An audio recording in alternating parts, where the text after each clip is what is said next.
Welcome to the State of Iowa edition of the State by State Project. Yeah, and we've got a pretty heavy topic to get into today. We really do. So I want you to imagine getting a $15 ticket on your windshield. Right. For most of you listening, that is, it's an annoyance. You pay it, you grumble a bit, and you move on. Yeah, exactly. But what if that ticket was issued simply because you fell asleep? Wow. And what if you got that ticket because your state was short thousands of beds, meaning you mathematically had literally nowhere else to go? Right. Which is the reality we're looking at. Today, we are looking at a growing crisis unfolding right in front of us. It's the surge in homelessness, the rise of vehicular residency, and this really intense legislative battle over who gets to exist in public spaces. Yeah, and to unpack this objectively, we're looking at a very specific stack of sources. Here we have. So we have the actual text of local municipal codes, most notably Des Moines Ordinance 16,382, alongside the really comprehensive 2024 Iowa Homelessness Needs Assessment. And we're also pulling from ACLU statements, transcripts of local city council meetings, and some incredibly active Reddit threads from real Iowans who are living through this daily. Right, the Reddit threads are wild. They really are. And the goal here is to balance the very real perspectives of frustrated residents and politicians, the people prioritizing public safety. Which is valid. Extremely valid. We're balancing that with the advocates and the unhoused individuals who are just fighting for survival. Right. Because if you're listening to this, you might have a specific image in your head when the topic of homelessness comes up, Yeah, like a stereotype. Exactly.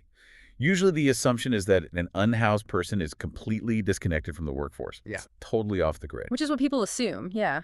But the numbers we found fundamentally shatter that stereotype. Like, it's not even close. The data completely contradicts that common narrative. According to the AFP Quad Cities Table Talk data, between 40 and 60% of individuals experiencing homelessness are actually currently employed. Wait, 40 to 60%? Yes, they're working full or part-time jobs. That's incredible. But yet, according to America's Health Rankings data, Iowa is projected to see an estimated 17,000 households face homelessness in 2025. 17,000, wow. In fact, Iowa ranks third nationally for the number of people experiencing homelessness per 10,000 population. Third in the entire nation. Yeah. That is a staggering statistic that almost nobody would guess.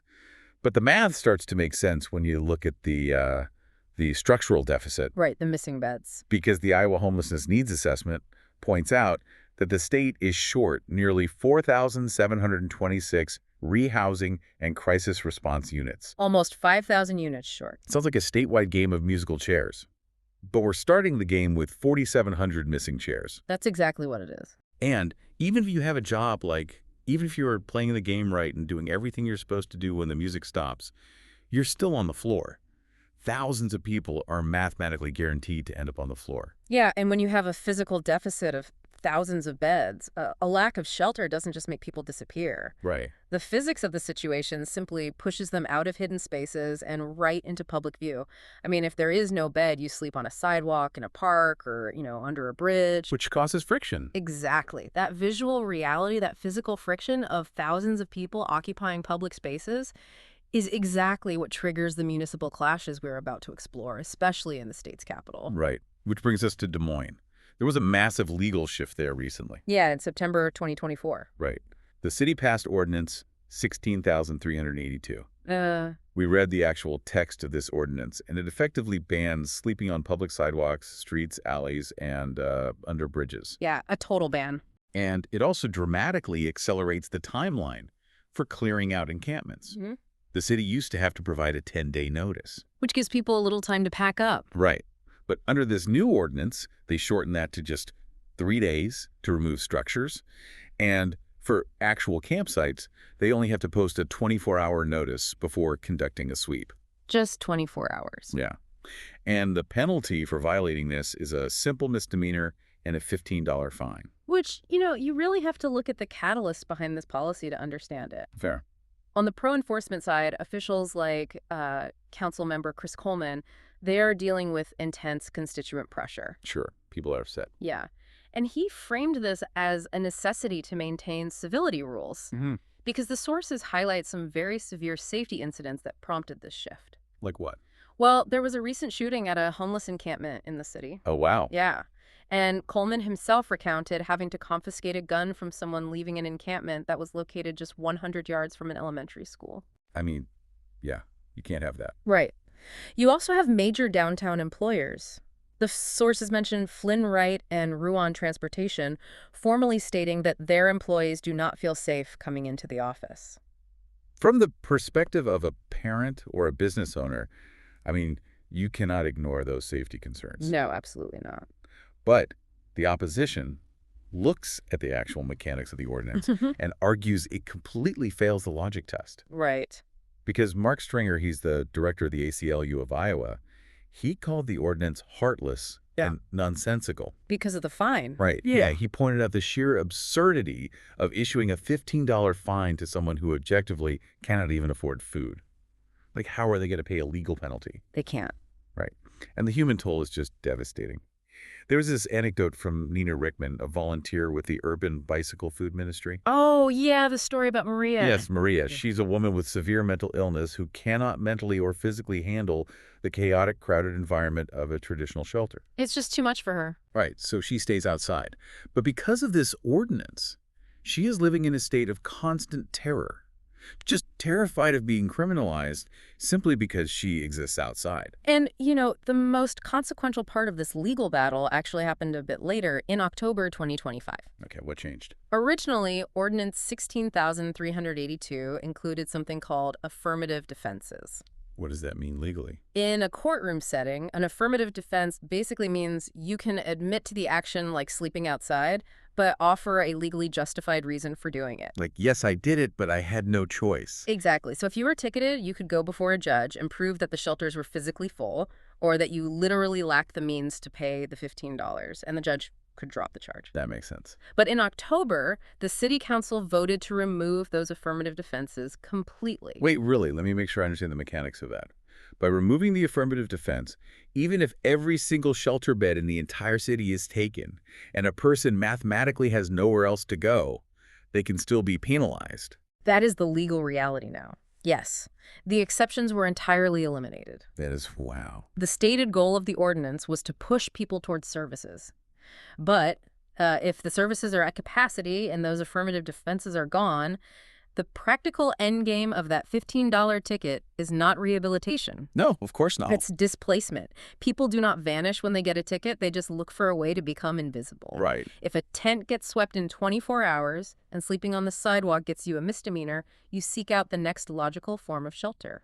Which is how we arrive at the urban frontier of vehicular residency. Exactly. Because if the sidewalk is illegal, a car offers mobility, a locking door, and, a heater. And the transition from street to vehicle is starkly visible in the data we looked at. Yeah.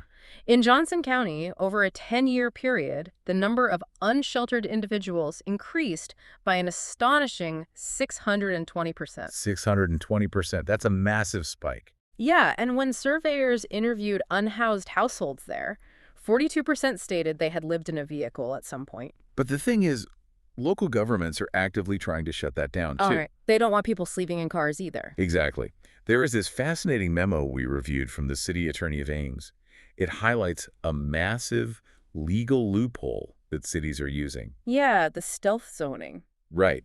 Because the memo explicitly warns that outright banning people from living in their cars is constitutionally risky. Like, if a city just says, you cannot sleep in your car because you are homeless, it invites an immediate ACLU lawsuit for criminalizing poverty. So they have to find a workaround. Yes. So instead of banning the person, cities use stealth zoning and parking laws to ban the vehicle itself. And the structural ingenuity of these municipal codes is, well, it's quite revealing. It's very clever. Yeah. Instead of targeting the act of sleeping, they regulate the physical dimensions of the car or the duration of the parking. Cedar Rapids, for instance, passed an ordinance limiting vehicles parked on the street to 20 feet in length. Right. They don't have to mention homelessness at all. They just conveniently cap the length, which functionally makes it impossible to park an RV in the city. And Iowa City took a similar route, right? Limiting vehicle height to 7 feet. Exactly. But Davenport takes it a step further with what might be the most brutal approach we found. It's a nuisance vehicle 3 strikes rule. Yeah, this one is tough. If your car is parked on the street and gets stickered 3 times in a year, the city can tow it immediately. Wow. And you have to think about what triggers a sticker. Maybe your registration lapse because you can't afford the fee. Or maybe a tire goes flat while you're out looking for work. And when you synthesize what that means on the ground, the stakes become incredibly high. Life or death, really. Yeah. A car is often the absolute last line of defense against complete street-level exposure. When a city tows an unhoused person's vehicle under a nuisance ordinance, they aren't just enforcing a minor traffic code or, managing street aesthetics. No. They are legally seizing a person's home. And that fear of losing everything is what drives the extreme survival tactics we found on Reddit. The Reddit threads were really eye-opening. They were. We spent time reading through the urban car living in Iowa subreddits, and the psychological toll of this lifestyle is heavy. People are not just sleeping. They are actively playing a high-stakes game of evasion. Right, trying to stay invisible. Exactly. They talk about buying custom 100% blackout window covers so no one can see inside.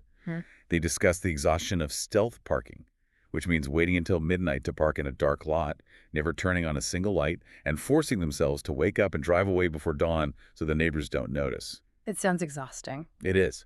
And they rely on $10 a month gym memberships just to get a hot shower and use a bathroom.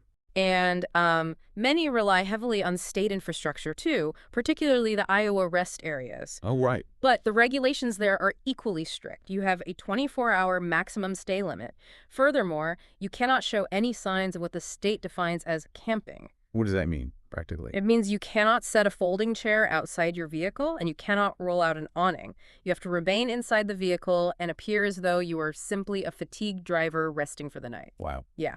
If you step outside those parameters, law enforcement will ask you to leave. It sounds utterly exhausting. Like you have this chaotic patchwork of local laws, Des Moines banning sleeping, Davenport threatening to tow cars, Cedar Rapids measuring the length of your vehicle. It's total patchwork. It creates this pinball effect, just bouncing people across county lines. Eventually, the friction got so high that the state legislature decided to intervene. Which brings us to the state-level battle over two proposed bills. SSB 1195 and HSB 286. And the ambition of these bills was sweeping. The state basically proposed criminalizing public camping statewide. Across the entire state. Yes. They mandated the creation of state-sanctioned homeless camps to replace local encampments.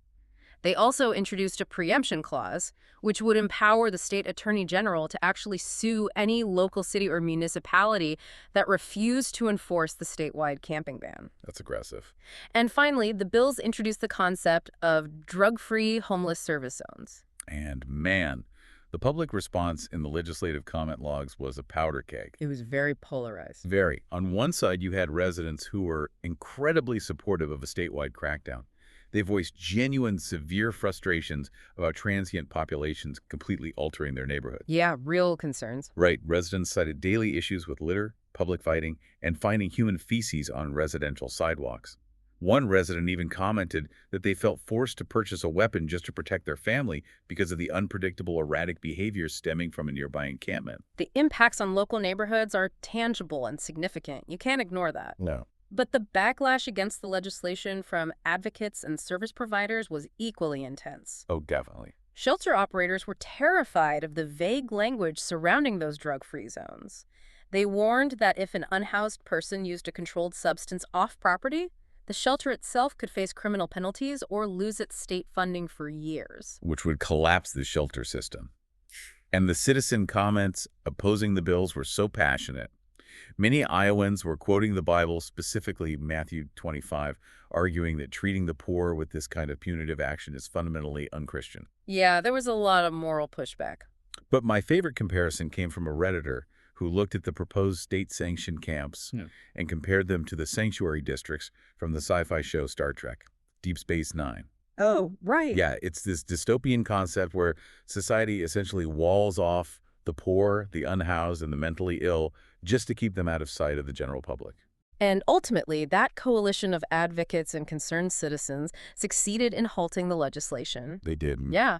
According to the Iowa Hunger Coalition source, these bills were stopped at the first funnel deadline. What's the first funnel? For context, the first funnel is a procedural deadline in the Iowa legislature. Basically, If a bill doesn't get approved by a committee by that specific date, it is effectively dead for the rest of the legislative session. Wow, okay. But we have to point out the glaring irony in the state's proposed solution here. Yeah. Wait, so the state wanted to financially penalize local governments for not enforcing a camping ban, while simultaneously proposing to shift state funds away from permanent housing solutions in order to build temporary state-run camps. That was the plan, yeah. It sounds like the definition of treating the symptom while actively defunding the cure. And that tension is the core of this entire debate. It's a cycle of enforcement without resolution. You ticket someone who cannot pay, you tow the car of someone who cannot afford rent, you sweep a camp when the shelters are full. It just goes in circles. It does. And if you were listening to this wondering why this local municipal drama matters to you, the data shows that the line between being housed and unhoused is razor thin right now. Very thin. With rising inflation and new federal SNAP restrictions, the safety net is shrinking.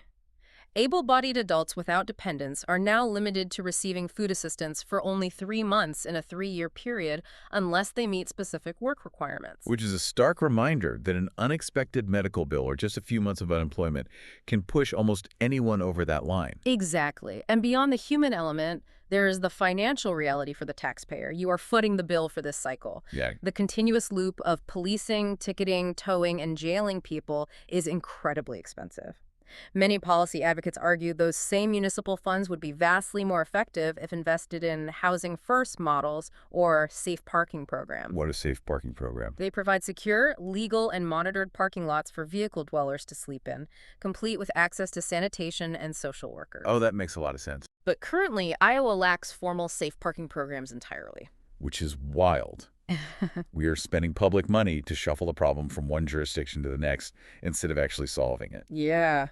It leaves you with a really heavy question to ponder as we wrap up. When an entire state system is short, thousands of beds, and local ordinances criminalize sleeping on the sidewalk, in a tent, or in a parked car, what happens to a society when the basic biological necessity of sleep becomes a municipal code violation? It's a question we really need to answer. Before we go, we want to promote the Perfectly Homeless Etsy store. Support the channel and enjoy a warm hoodie, or visit homeless.com for show links and more ways to help out. Perfectly homeless is more than a phrase. It's a perspective. If you'd like to support our channel and help us keep exploring these vital topics, click on over to the Perfectly Homeless Etsy store. Pick up a warm hoodie with our logo and support the channel. Perfectly Homeless is a brand built from real life and real lessons. Wear the message of freedom and support the Perfectly Homeless mission.